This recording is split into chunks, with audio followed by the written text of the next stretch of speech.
Greetings ladies and gents, and welcome to this match video for Mud's mission taken from the website Royal Road.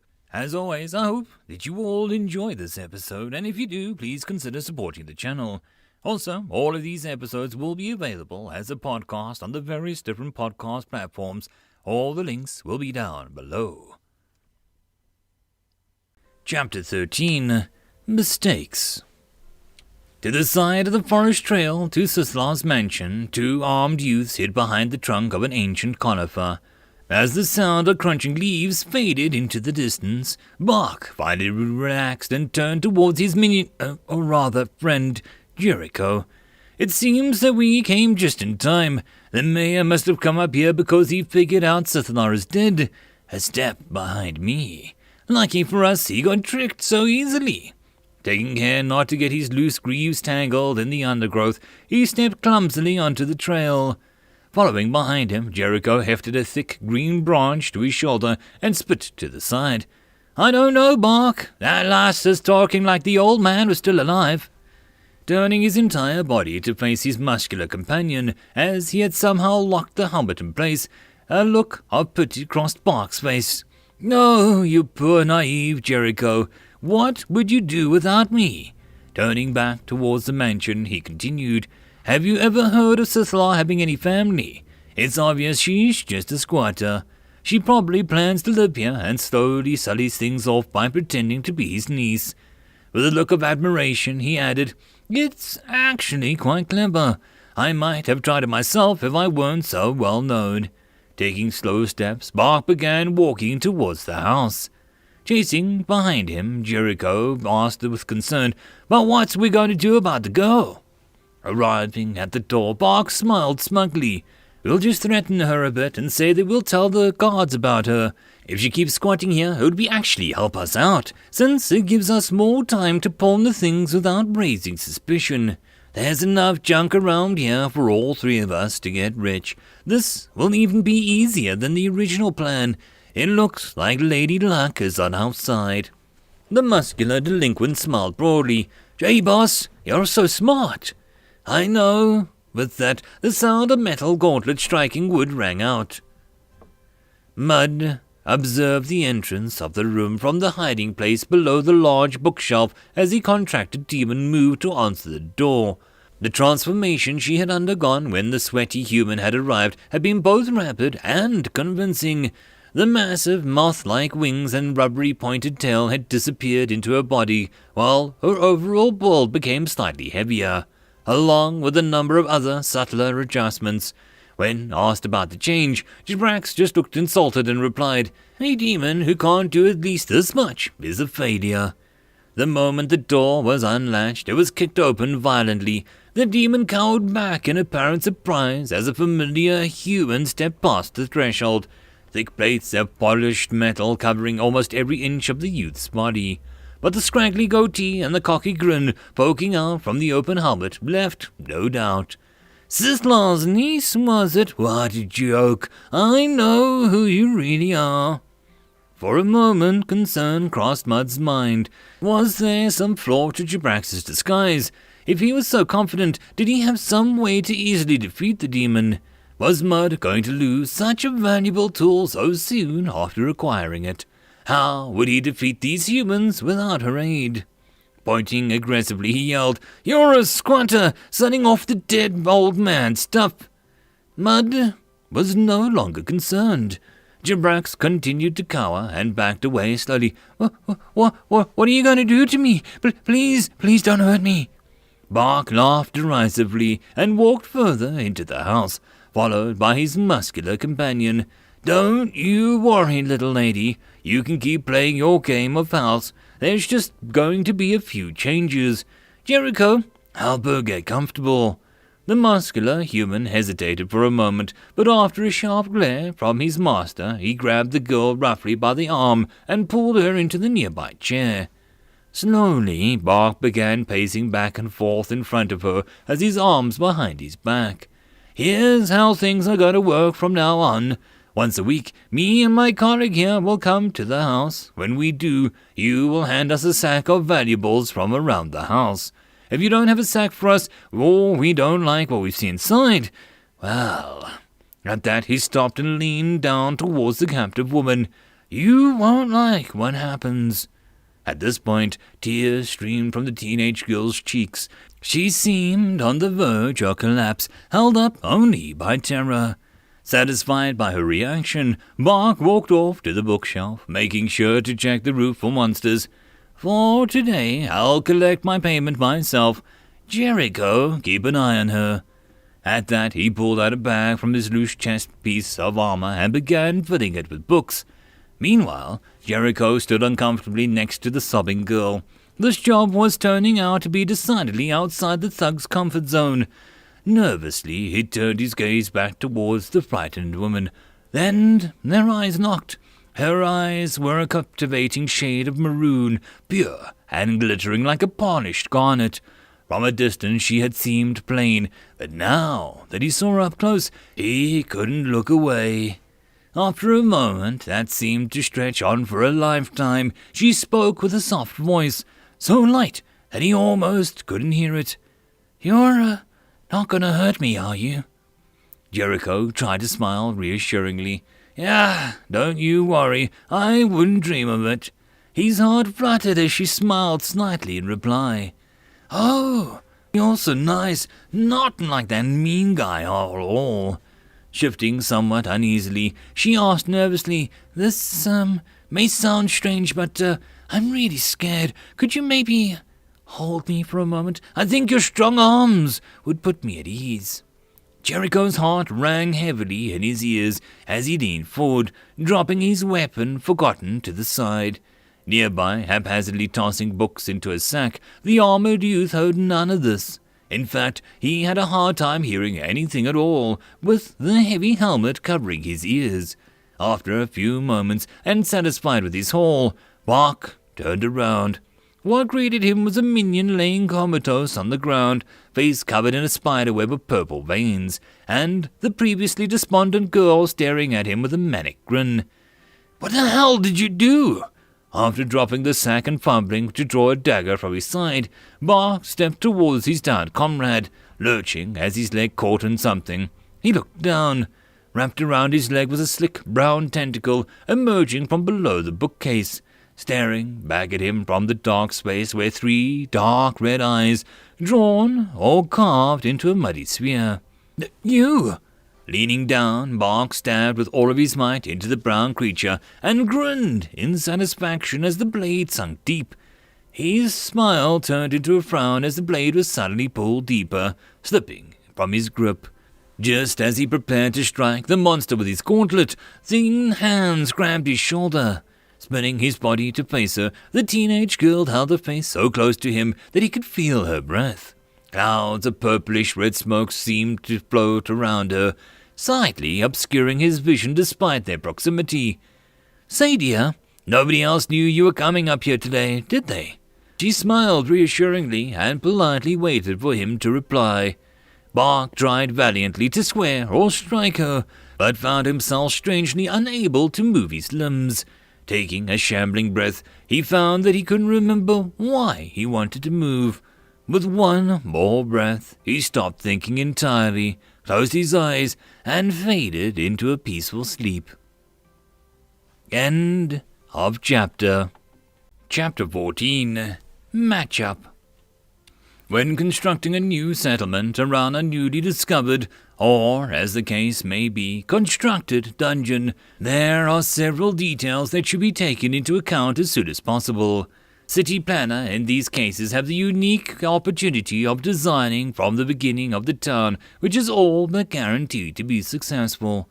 Choices made early on a whim, such as where the hawkers are allowed to set up their carts, can easily decide such important details as the location of the town's commercial district.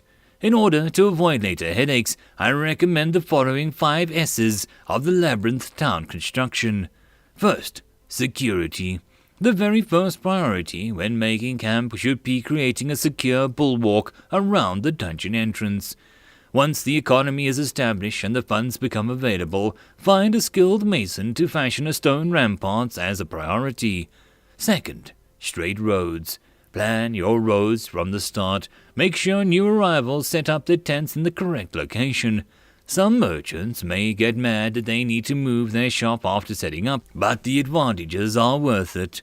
Not only does it make the town easier to navigate, the long lines of sight make patrols and urban combat during waves much safer for your guardsmen. Third, shelter. Make sure you have a fallback positions for your entire population, including visitors, at any given time. Set these up as soon as you finish your bulwark. Fourth is space. Make sure you reserve prime locations for the church, bank, association, and government buildings. And finally, sewage. I trust that I don't need to explain why this is important. Excerpt from Making a Labyrinth Town from Outpost to Metropolis. Mud slithered off from the snoring youth and began deftly removing his armor. The monotone voice of the young boy was sent to the mind of the demon, the sound seeming to come from every direction and no direction. Will they be followed? Jibrax easily lifted the muscular youth that was twice the size over one shoulder. I read the idiot's thoughts when I asked him. Nobody else knows that they came here today. They even hid from the mayor. We won't be exposed. She smiled wickedly and added, as long as they don't return to town, that is. It would be a problem if they got away, so it seems we have no choice but to keep them. As he watched the contracted demon lick her lips and stare at the captives, Mud suspected that she might intentionally have revealed more than she needed to, so that they would be forced to keep them. It made no difference, though. These humans have already attacked twice, while once could be a fluke, twice indicated a pattern. If Mud let these humans leave again, it seemed likely there would be a third time. After removing the last piece of armor, Mud focused his mana towards Jibrax. You may have them, do what you want with these two, but make sure they don't cause any problems for me.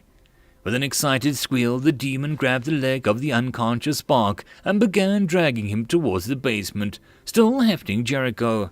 As she walked away, humming merrily, Mud composed one more message.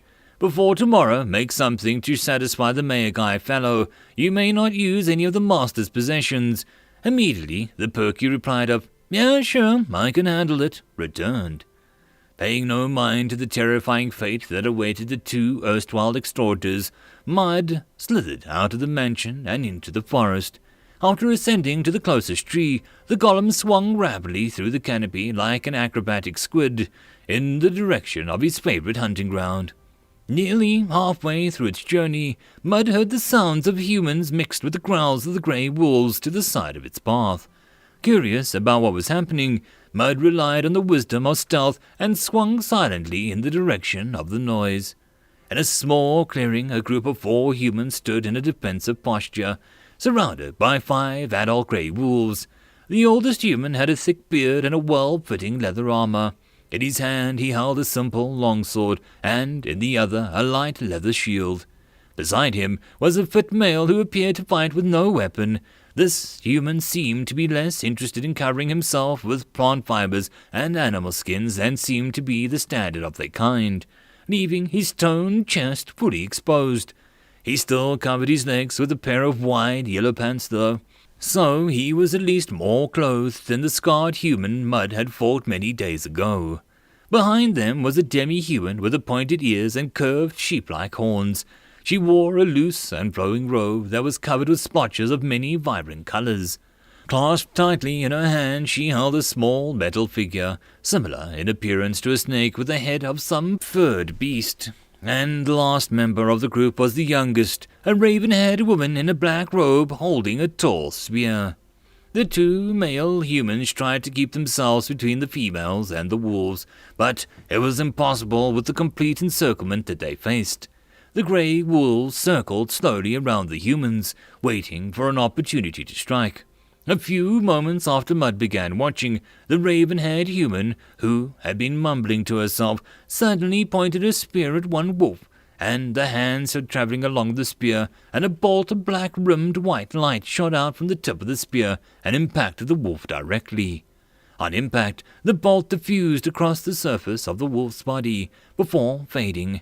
The wolf began to rapidly wilt as if the moisture had been wrung from its body. Shortly after, The wolf was unable to support its own weight and collapsed to the floor. Satisfied with her successful attack, the woman looked at the fallen monster, as did the rest of her team. As a result, none of them noticed the grey wolf charging from the blind spot towards the rainbow-robed demi-human. Thinking quickly, Mud crafted his Paracasia spell and caused the shirtless man to hear a loud bark and running paws from the direction of the attacking wolf. Spinning around rapidly, the human spotted the wolf and struck it powerfully on the back with its descending roundhouse kick, sending the wolf sprawling to the side. Why had Mud chosen to save the demi-human at that moment, despite having no relation to the group? There were several reasons. First, Mud wanted to know if the spell would function against a skilled warrior in a combat situation. Not only was there a possibility of being resisted, there was also the risk that the fake noise would not be realistic enough. As it turned out, the spell had functioned perfectly and the human didn't seem suspicious at all. Second, Mud wanted to check if he could gain experience from the deaths of those wolves if he assisted the group indirectly. And third, it wanted to see if the fighting method of the shirtless human.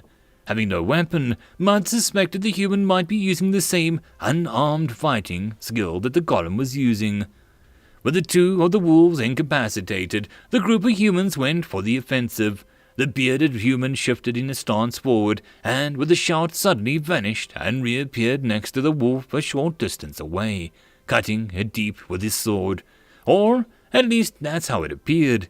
Noting the spray of dirt from the deep footprints, Mud suspected that the man had instead travelled at an extremely fast speed for a short amount of time, so quickly that even the construct's quick mind couldn't perceive it.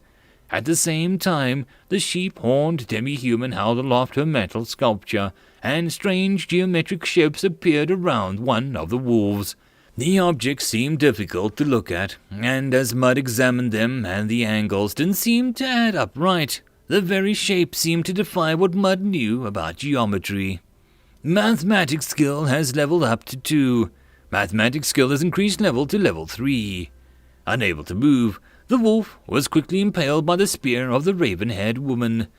The last grey wolf, flying into a rage at the spilled blood of its family, charged wildly towards the preoccupied spear woman, but was struck down by the shirtless human's fist. With all the foes killed or disabled, the group set about finishing off the still living wolves. As the swordsman sliced the throat of a particular dazed wolf, Mud received a notification. Experience gained 4. Likely only a tiny fraction of the actual value of the grey wolf, but satisfying result for the experiment. Seeing no more value in lingering, Mud turned away from the group and continued on its way. End of chapter. Chapter 15. Membrane Manipulation. The raven, as she had recently taken to calling herself, held her nose high in the air and boasted proudly, "Looks like I got the most kills this time. Maybe you're losing your touch in your old age, teacher." Getting no reply at her jabs, the raven looked over at her mentor. The seasoned fighter was looking down at the last grey wolf that he had killed, and scratched his beard as he usually did when he lost in thought. Squinting towards the party's handsome boxer, he finally spoke. "You felt it too, didn't you, Kim?" Crossing his arms and nodding, the pugilist replied, "Indeed. I noticed it near the start of the fight, watching us from the treetops. I felt it leave shortly after you killed the last wolf. Do you have any idea what it was?" Frowning bitterly, the swordsman scanned the surrounding canopy. "No, I know every creature native to these woods. There are none that fit the description. I didn't look at it directly so not to spook it, but it was too big to be a bird or a slime. It was the size of a child, at least." Walking to the side of the fighter, the sheep-horned priestess tried to follow his gaze to look at the thick foliage with her horizontally pupilled eyes. Maybe it was a scout or a hunter, one of the shorter races, or just young. I've seen some pretty small kids selling beast bits in the hall before. Swordsman shook his head. No, that wasn't a sapient. The way its body moved was all wrong. Maybe it would be possible for a powerful ascendant with some weird rare skill, but if that were the case, they wouldn't be incompetent at hiding. No, It's more likely he was an opportunist, hoping to ambush whichever side won the fight if they were weakened enough. Actually, I don't think that's the case either, interrupted Kim. When that wolf tried to sneak up on Ovis, I was struck with an illusion of noise coming from behind me. I looked behind myself by instinct before I realized what it was, but it was thanks to that spell that I was able to notice the attack. Once again, bringing his hand up to his beard, the swordsman finished his ally's thoughts, and the only one who could have sent that illusion was whatever was watching us, right? So, it was helping our side, even though we had the advantage at the time. If it wanted to eat the scraps from the fight, it should have been helping the wolves. Kim expressed his agreement with a firm nod. Oh well, I'll report this to the association when we get back to town. For now, Susie, help me butcher these wolves. Leaning forward, fists clenched, she yelled, It's the Raven! Unaware that it had been noticed, Mud proceeded towards the river clearing in which it had previously hunted slimes. As expected, it quickly found the green slimes after arriving.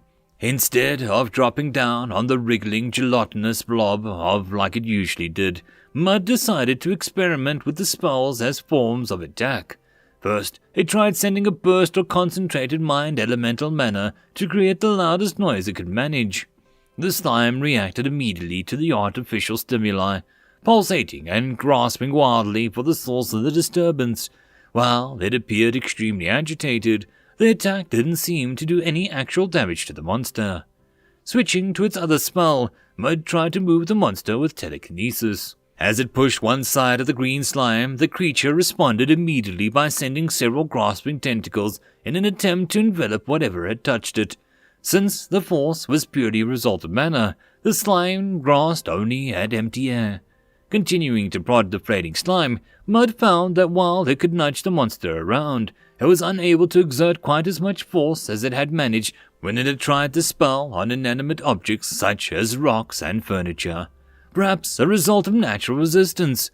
As it was, the slime could be pushed, but lesser telekinesis lacked the strength to crush the monster or lift it into the air. Similarly, while Mud was able to pull parts of the membranous surface of the slime by pinching it between two opposing forces, the grip wasn't strong enough to actually tear it apart or cause any noticeable damage. After spending a long while experimenting with lesser telekinesis, Mud opened its status and noted that it had only spent 10 mana points over the course of the session, an amount which would likely recover completely before it managed to find another slime. Based on past experience, either these psionic spells were considerably efficient, or Mud's mana pool was impressive as the demon Jabrax had previously implied. Either way, it appeared that Mud was safe to use the spells freely without worrying over much of the mana supply.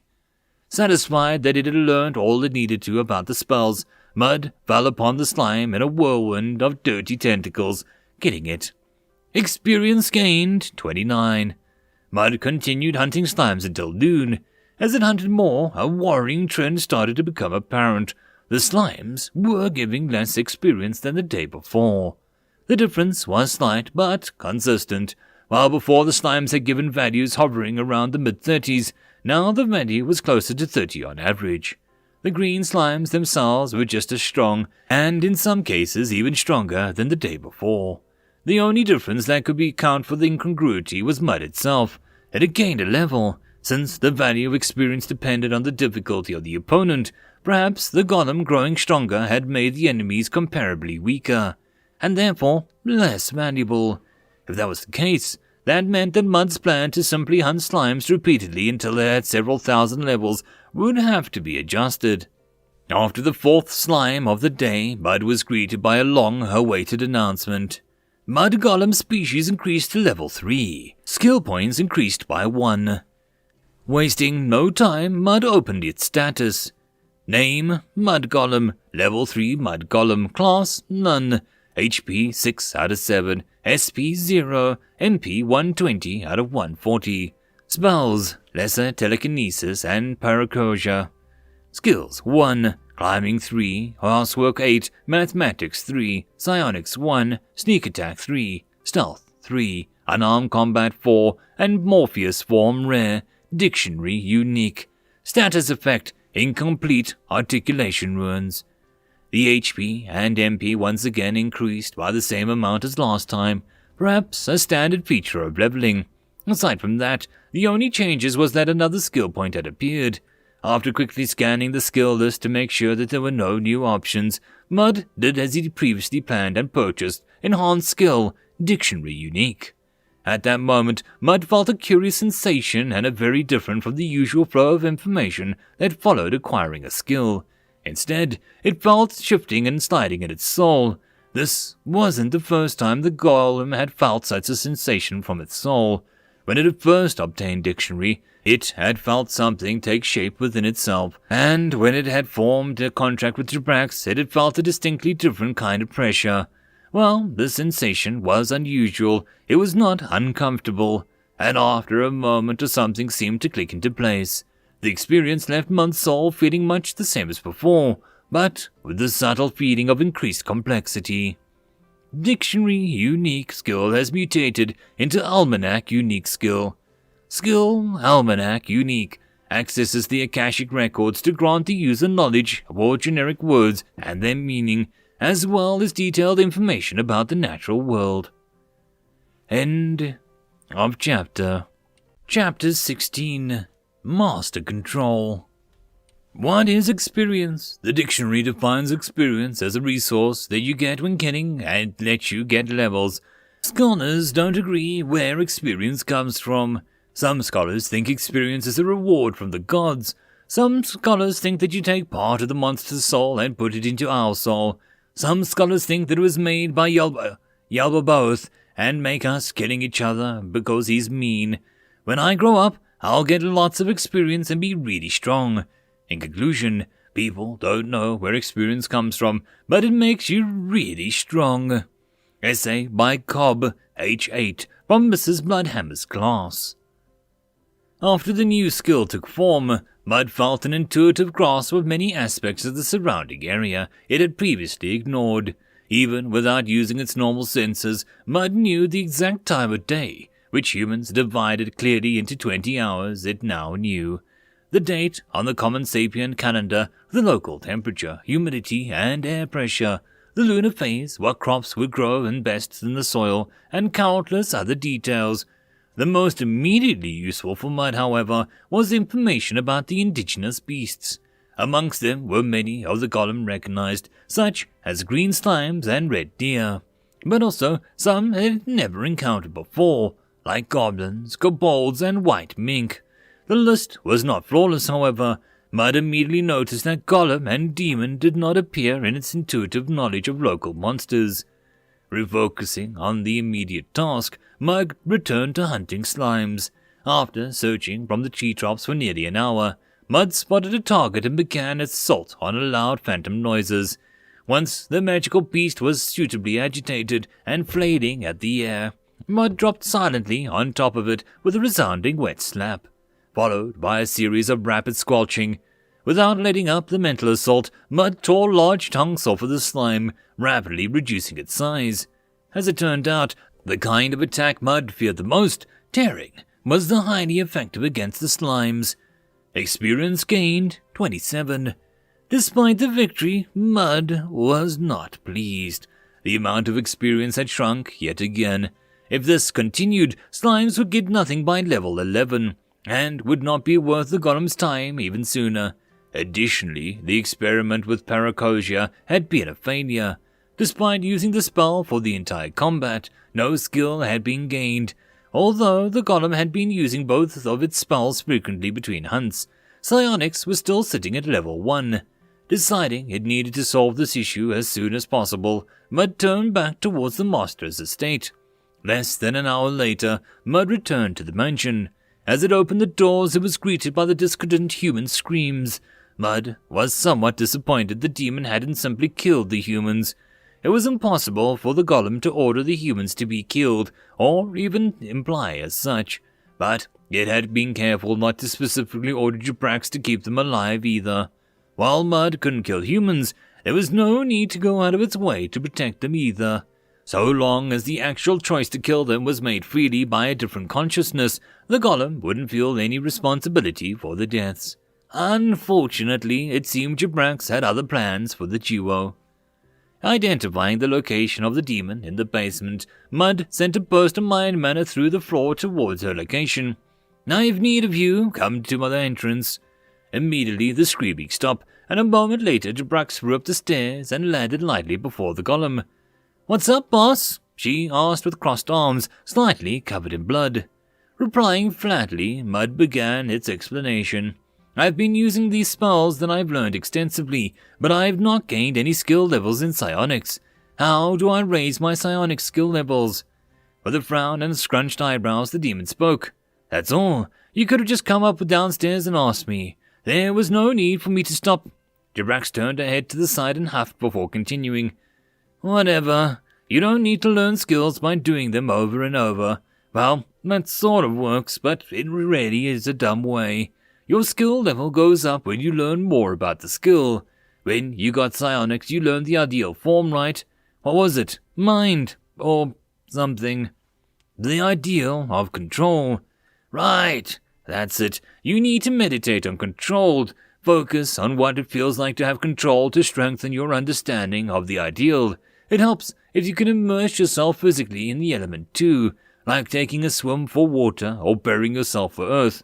For control, I guess you could give someone tons of orders and think about how it feels to be in control." Eyes shooting open, Jibrax realized what she had said and stammered, "Actually, that might not be the—" "Lie down on the floor." With a scowl, the demon collapsed to a prone position. "Get up and jump 10 times. The blood-soaked demon climbed to her feet and did 10 short hops. "Look, I don't think bark like a wolf. Bow wow! Wait, Mud, you're a golem, right? Do a flip." "That's correct." Jibrax continued talking as she did an elegant backflip. "Golems love getting orders, right? Why don't you think about how it felt being ordered by your master? That's like the inverse of control, so the ideal control would be just the opposite of how you feel when you got orders." Noticing the taskmaster had stopped, the demon continued with more confidence. "When you control someone, you're letting them feel the joy you did when you followed Sithla's orders. It's probably a bit of an unusual way to meditate about it, but it should be perfect for someone like you." Mud thought back to the feeling of fulfillment and purpose when it followed the master's orders, and the pain it felt when it failed them. Being controlled and the subject failing the master, these two were important aspects for the ideal of control. Psionics has increased to level 2. Force Bolt has been obtained. It worked. I will continue training in this method. Jibrax smiled with the success of her redirection. "Stand on your head and say the alphabet backwards." The smile on her face froze as she slowly leaned down and placed her hands on the floor. Of course, this efficiency freak wouldn't just do one or the other, she cemented. Several hours later, the sun sunk lower in the sky. Mud was convinced by an exhausted Jibrax to postpone training. She would need some time to create a tonic for the human mayor, and would be unable to complete it while receiving unpredictable orders from Mud. Returning to the cool air outside the mansion, Mud considered his next action. The slimes were quickly becoming less valuable, and it would need to find a new source of experience soon. Thinking back on the wisdom brought by the almanac, Mud decided to search for the locations of the other endemic monsters that it hadn't seen so far. Turning east towards the rocky foothills of the mountain range visible from the treetops, the golem set off. If the almanac were to be believed, that was the perfect environment for goblins and kobolds. End of chapter. And that, my friends, concludes this video. I hope that you enjoyed. If you did, please consider supporting the author from the link down below. Otherwise, if you wish to support this channel, there are numerous ways to do so, like liking, subscribing, and possibly even becoming a patron. Otherwise, the easiest way would be to share. And until the next video, I hope that you all have a good one, and I'll see you then. Cheers.